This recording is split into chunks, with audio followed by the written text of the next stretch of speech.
ওমর রাদিয়াল্লাহু তাআলা বসে আছেন, এদিকে তাকান, বসে আছেন। এক ইহুদি আসছে। ইহুদিরা আমাদের দোস্ত না শত্রু? আরো জোরে বলো। ইহুদি কাদের বলে আপনারা জানেন? ইহুদি কাদের বলে? যারা মুসা আলাইহিস সালাতু ওয়াস সালামের ধর্মকে এখন মানতে চায়, আল্লাহর নবীর ধর্মকে মানে না, এদের বলে ইহুদি। এদের কি বলে জোরে কান? আল্লাহর নবী আসার পরে অন্য নবীর বিধান তো নষ্ট হয়ে যায়। যারা ঈসা আলাইহিস সালাতু ওয়াস সালামকে এখনো নবী বলে আল্লাহর ছেলে মানে, তাদেরকে কি বলে জোরে কাও? খ্রিস্টান। তাদের কি বলে? যিশু খ্রিস্টান। কয় আমাদের সব পাপ নিয়ে চলে গেছে, এখন জিনা করলেও আমাদের সমস্যা নাই। কথা কয় না ঠিক কিনা? আমি আজকে এদিকে যাব না বাবা, সময় হলে আপনাদের আরেকদিন শোনা যাব। হযরত উমর বসে আছেন, ইহুদি এসে ডাক দিয়ে কয়, ও উমর, আমি তোমার কাছে 3টে প্রশ্ন করতে চাই। এই 3টে প্রশ্নের যদি উত্তর তুমি দিতে পারো, তাহলে আমি কালেমা পড়া মুসলমান হয়ে যাব। আল্লাহ। 1 নম্বর, উমর বলো তো, ও উমর, পৃথিবীর কোন জায়গা, যে জায়গায় জীবনে একবার সূর্যের আলো দেখছে আর কিয়ামত পর্যন্ত কোনদিন সূর্যের আলো দেখবে না? প্রশ্ন কয়টা? 1 নম্বর প্রশ্ন হলো, উমর বলো তো, পৃথিবীর কোন জায়গা একবার মাত্র সূর্যের আলো দেখছে আর কিয়ামতের আগে কোনদিন সূর্যের আলো আর কোনদিন দেখবে না? বলো রে উমর। 2 নম্বর, উমর বলো তো, একই সাথে 2 ভাই জন্মগ্রহণ করেছে, আবার মরার সময় একজনের 100 বছর বয়স বেশি আর একজনের 100 বছর বয়স কম। দেখেন বাবা, সাহায্য করার মালিক কিরা? জোরে বলো আল্লাহ। 3 নম্বর বলো তো, কোন কবর, যেই কবর নিজেও জীবিত, তার ভিতরে যেই মুর্দা আছে মুর্দাও জীবিত, আবার কবরও চলমান, কবরও চলে। উমরের পাশে বসে আছে রাইসুল মুফাসসিরিন, সব থেকে বড় বেশি ব্যাখ্যাকারী, কোরআনের ব্যাখ্যা যে সব থেকে বেশি বসতেন, কোরআনের ব্যাখ্যা যে সব থেকে বেশি জানতেন, রাইসুল মুফাসসিরিন হযরত উমর রাদিয়াল্লাহু তাআলা আনহুর পাশে বসে আছেন হযরত আব্দুল্লাহ ইবনে আব্বাস রাদিয়াল্লাহু তাআলা আনহু। ওই ছেলেটার নাম হলো হযরত আব্দুল্লাহ ইবনে আব্বাস। 12 বছর বয়স, মানে কয় বছর? আরো জোরে বলা যাবে না? 12 বছর বয়স। রাইসুল মুফাসসিরিন 12 বছর বয়স। আল্লাহ, 12 বছর বয়সের ছেলেরা কি ভালো একটা বোঝে, বোঝে নিজের কর। এখনকার ছেলেবেলে যাকে 13 বছর 14 বছর জওয়ান ছেলেবেলে, তোরা রাগ করিস না, তোকে একটু পরে আকাশে উঠাই দেবো। তোরা তো এখন গাজার পাগল, হিরোইনের পাগল, বিড়িজির সামনে বসে বসে বিড়িজির পরে আর শৈশব বাগান দিয়ে তোরা ঘাপাই বেড়াছিস, গাজা নিয়ে দাবি করিস আর ডারবি বিড়ির আকিস বিড়ির পাগল হইলির। এই 12 বছরের ছেলের ইতিহাস তোদের শোনা যায়। রাইসুল মুফাসসিরিন কোরআনের ব্যাখ্যা সব থেকে বেশি বেশি ভালো করে বুঝতো। আল্লাহু আকবার। আব্দুল্লাহ ইবনে আব্বাস হযরত উমর ডাক দিয়ে কয়, ও খলিফাতুল মুসলিমিন, এই ইহুদির উত্তর কি আমি দেব না আপনি দেবেন? জোরে বলা যাবে না সুবহানাল্লাহ? আর একটু জোরে বলো না সুবহানাল্লাহ? নিজের ছেলে যদি ছোট্ট হয়ে সুন্দর সুন্দর কথা বলে, ভালো লাগে কি লাগে না? লাগে না? আমার একটা ছেলে আছে, এই দোস্ত, বয়স হলো 4 বছর, এখনো হয় নাই। আমার প্রাইভেটের ড্রাইভার রে কয়, তুমি প্রত্যেকদিন আব্বারে তুমি লয়ে যাও, আজকতি আমার নিয়ে যাও না, তোমার গাড়ি বলো কুপাই ভেঙে ফেলে দেবো। কয় প্রত্যেকদিন আব্বারে নিয়ে যাও, আমার নিতে পারো না, তুমি কি হয়েছে তোমার? ওই ওয়াজ করার জন্য লাফালাফি করে যে মাইক ধরাই দিলি, দেখবেন সুরকিরাত পড়ে যাচ্ছে। বাবারে, ছোট্ট বয়স থেকে বাপ মা যদি বাচ্চারা শিখায়, ওই বাচ্চা আস্তে আস্তে তেমনই হয়। কথা কয় না ঠিক কিনা? আল্লাহর নবীর সাহাবী উমর ডাক দিয়ে কয়, এ আব্দুল্লাহ ইবনে আব্বাস, তুমি কি উত্তর দিতে পারবা রে? তুমি তো ছোট্ট মানুষ, তুমি কি উত্তর দিতে পারবা? কয় দিতে পারবো না। তার মানে? আল্লাহ।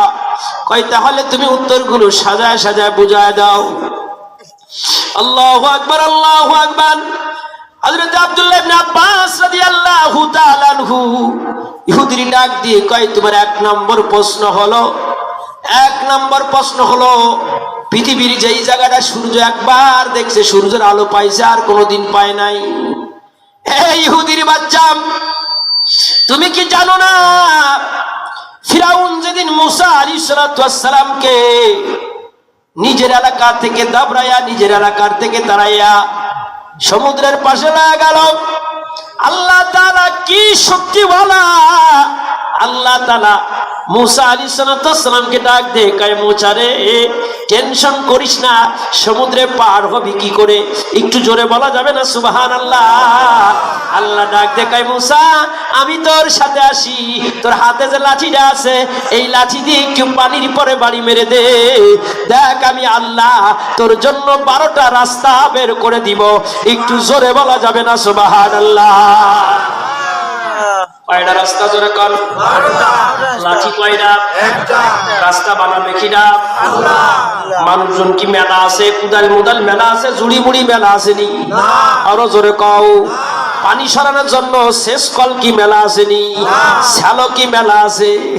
ও ভাইজান ব্যস্ত হয়েও না, পরেশান হয়েও না, আমি মহিবুল্লাহ কি বুঝাতে চাই, এই মসজিদের সভাপতি মসজিদের ইমাম মাওলানা সাব্বির ভাইজান কত কষ্ট করে মাহফিলের ব্যবস্থা করছে। আল্লাহর ক্ষমতার কিছু বড়াইয়ের কথা একটু শুনে যাও। দুনিয়ার চার দোকানে পয়সা নিজের ছেলের পরিচয় দেওয়া যায়, নিজের মেয়ের পরিচয় দেওয়া যায়, নিজের জামাইয়ের পরিচয় দেওয়া যায়, কিন্তু আল্লাহ আমারে আপনারে খাওয়ায়, আমারে আপনারে আল্লাহ মানুষ করে, ওই আল্লাহর পরিচয় আমরা দিতে পারি না। কথা কয় না ঠিক কিনা? আল্লাহ কয় মুসা পেরেশান হোস নে, লাঠি দিয়ে একটু বাড়ি মার, জোরে বলো সুবহানাল্লাহ। পানির পরে লাঠি দিয়ে বাড়ি মারছে, কয়টা রাস্তা হয়ে গেছে? কেন একটা রাস্তা হলে তো হইতো, 12টা রাস্তা কেন হইল? বনি ইসরাইলের লোকগুলো তেড়া ছিল, কিছু তেড়া ছিল, ওইখানে ওরা বংশগত বিভিন্ন বংশের লোক ছিল, ওরা বলতো হয়তো এই রাস্তা দিয়ে তোরা যদি যাস তাহলে আমরা যাব না।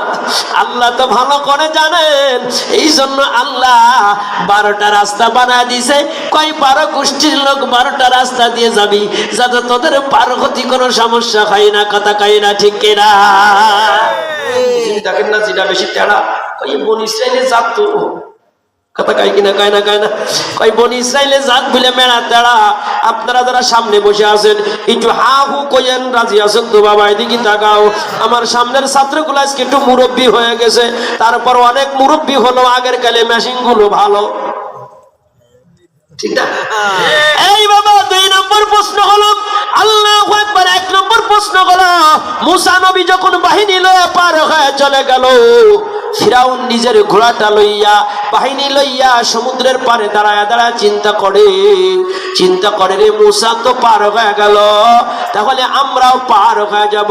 ফিরাউন সবাই কয় তোমরা তাড়াতাড়ি নেমে যাও, সবাই তাড়াতাড়ি নেমে যায়, কিন্তু ফিরাউন নামে না, ফিরাউন নামে না।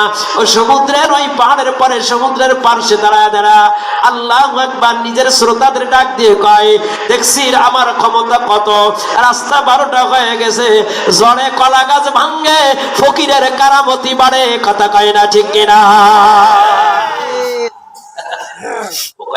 আমার কত ক্ষমতা, আমার কত ক্ষমতা, 12টা রাস্তা আমি আসার সাথে হয়ে গেছে।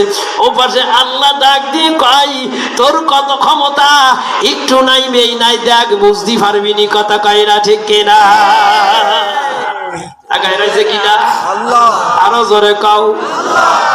ইযহাব ইলা ফিরআউন ইন্নাহু তাগা।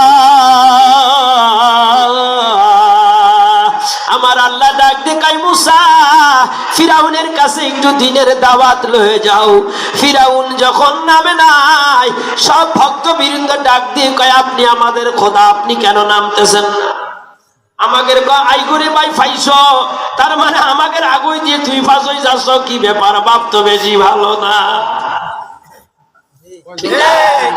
বগলে বগলে একটু আইসে, ও তো বুঝতে পারতেছে কোন জায়গায় ফ্যাস মাইরে গেছে। ফিরাউন জানে আমি তো আসলে খোদা না। খোদা কিনা? আল্লাহ। আরো যারা বলেন আল্লাহ। এই আমরা মুসলমানের জাত, আমরা কি দুর্বল না সবাল। সারা পৃথিবীর কাফের যদি কোটি কোটি টাকার মালিক হয়ে যায়, ওতে মহিবুল্লাহর যায় আসে না। আমি আপনি মুসলমান, যাররা পরিমাণ ঈমান নিয়ে কবরে যাব, এই দুনিয়ার 10 দুনিয়া জান্নাত আল্লাহ আমাকে আপনাকে দান করবে। জোরে জোরে বলো সুবহানাল্লাহ। এই জন্য বেঈমানদের টাকা পয়সা থেকে মনটা বেজার করবা না, খবরদার খবরদার, দিলটা ছোট করবা না। হুজুর আমাদের বাড়ির পাশে রামচন্দ্র জি আছে, হিন্দু বাবা আছে, 10 তলা 5 তলা বাড়ি, আর আমি মুসলমান ভ্যান চালাইতে চালাইতে আমার পাছার তেতাইরে কালো হয়ে যাচ্ছে। ওরে তোর পায়ের নিচের জুতার দাম সারা পৃথিবীর কাফের বেঈমান থেকে আল্লাহর কাছে বেশি দামি। জোরে জোরে বলো সুবহানাল্লাহ। আমাদের তো ঈমান দুর্বল হয়ে গেছে, বুঝতে পারছি না কোন সময় ঈমান চলে যায়। ফিরাউন যেই মাঝখানে নামছে, আল্লাহ পানির হুকুম দেয়, এ পানি তুই তাড়াতাড়ি 2 পাশে চাপ দিয়ে দে। 2 পাশে চাপ দিছে, ওই যে ওই দিন ওই জমিনটা একবার সূর্যের আলো দেখছে, আর ওই যে পানির ভিতরে ডুবায়া ফিরাউন বাহিনীকে মারছে। আর কোনদিন নীল নদীর ভিতরে আর কোনদিন রাস্তা হয় নাই। ওই যে জীবনে একবার সূর্যের আলো দেখছে, আর কিয়ামত পর্যন্ত কোনদিন সূর্যের আলো দেখবে না। হযরত আব্দুল্লাহ ইবনে মাসউদ রাদিয়াল্লাহু তাআলা আনহু ওই ইহুদিকে ডাক দিয়ে বলে, উত্তর কি তোমার কোরআন দিয়ে বুঝে আসছে? কয় হ্যাঁ হ্যাঁ আমি বুঝতে পারছি। জোরে জোরে বলো না সুবহানাল্লাহ। আমরা কি বুঝতে পারলাম? আমরা বুঝতে পারছি তো। 2 নাম্বার, হযরত উযাইর আলাইহিস সালাতু ওয়াস সালাম, এদিকে তাকান। উযাইর আলাইহিস সালাতু ওয়াস সালাম আল্লাহর জলিলুল কদর নাম দিয়ে আল্লাহর জলিলুল কদর নবী।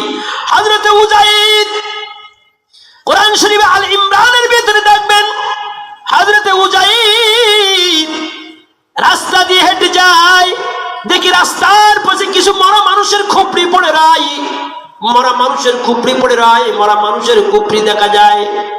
উযাইর রাদিয়াল্লাহু তাআলা, উযাইর আলাইহিস সালাতু ওয়াস সালাম আল্লাহরে ডাক দিয়ে কয়, আল্লাহ এই মরা মানুষের খুপড়ি, মাথার খুপড়ি গিরে গাড়া পড়ে আছে, তোমার হাবিব বলছে এইগুলো নাকি আবার তুমি এইগুলোর উপরে মানুষ বানায়। ভাই মিশকাত শরীফে জিলদে সানি খুলে দেখবেন, আমাদের এই নীলদড়ার কাছে একটা হাড় আছে। কি আছে জোরে কান?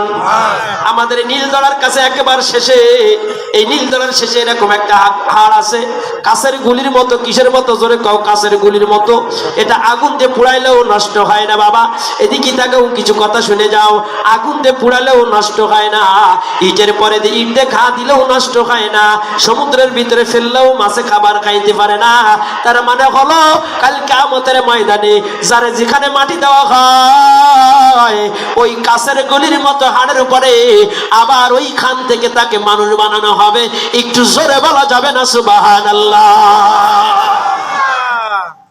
এটা কি আমার বাপের কথা না হাদিসের কথা? বিশ্বাস না হয় যারা একটু আলেম ওলামা কিতাবের সাথে সম্পর্ক